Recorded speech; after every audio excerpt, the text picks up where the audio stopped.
Hello, I'm Pam Carruthers of healingstars.com.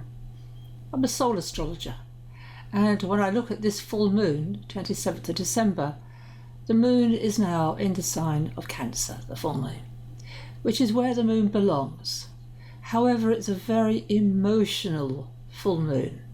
Here it is, always there's the moon in Cancer, the sun is always opposite, there's the sun in Capricorn, just moved at the solstice last week. And the first good news is Jupiter. Here's Jupiter. This is set for London, so it was at midnight. And Jupiter here is visible in the evening sky in the west, and it's in Taurus. And it's just about to go forward. And that is extremely good news, because it is the symbol, Jupiter, of the future, of faith, of hope, and blessings. And in Taurus, it's physical. You can manifest, you can touch it. Taurus is very sensual. I'm starting to use essential oils in my bath, for instance, to lift up my spirits. And Jupiter is in a really good connection with this full moon. A sextile to the moon and a full trine to the sun. And that bodes very, very well. Now Jupiter will move forward direct at the end of this month, December. Chiron in Aries, that S means it's stationary, that means it is moving forward again. Chiron is the archetype of the wounded healer, and in Aries it's very much about being a pioneer, having a weakness for starting things anew. Saturn, I have to say, in Pisces, a water sign, is in a very good flow of energy to that moon and the sun both. However, I think the fly in the ointment, did I use that expression, is a Neptune. Here it is, 25 of Pisces, in a very nice relationship to Venus, albeit Venus is in Scorpio, not a sign Venus is happy in, but that is a very I watched some of it. I watched yesterday The Beauty and the Beast, and I think that does describe Venus and Neptune together. But look what's going on. A really tight, when I say tight, square to Mars and Mercury both.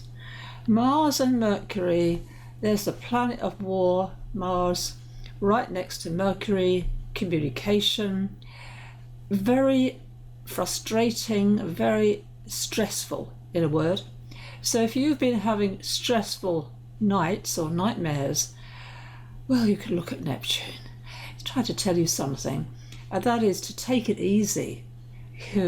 These things do move.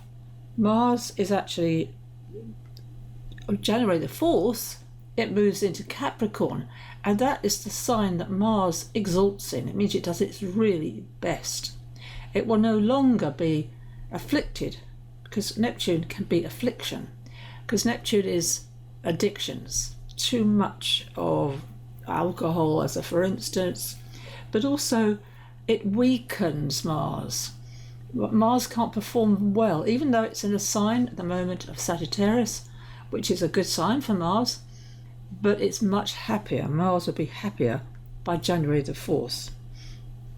Before that, Venus, here in Scorpio, will change sign on the 29th of December, a couple of days' time in other words, and then it will then be in a mutual exchange, it's called, with Jupiter. They're in each other's signs, which means they can work well together. So Jupiter can bring that hope in the new year. So overall, it's a tense situation at any full moon, especially one in the sign of Cancer. Notice Neptune is,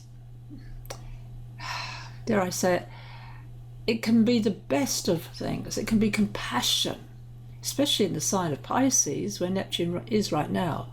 But it also can undermine, it can feel lost, you can feel overwhelmed.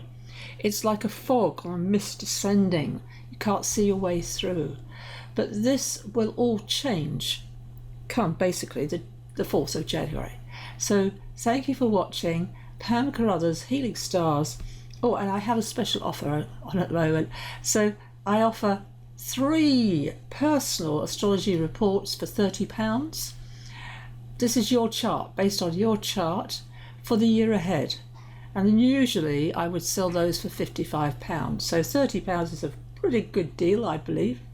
And also, if you do buy one of those reports, you will get a discount on a regular 19-minute consultation with me. So £80 instead of £108. So thank you for watching Pam Carruthers of healingstars.com.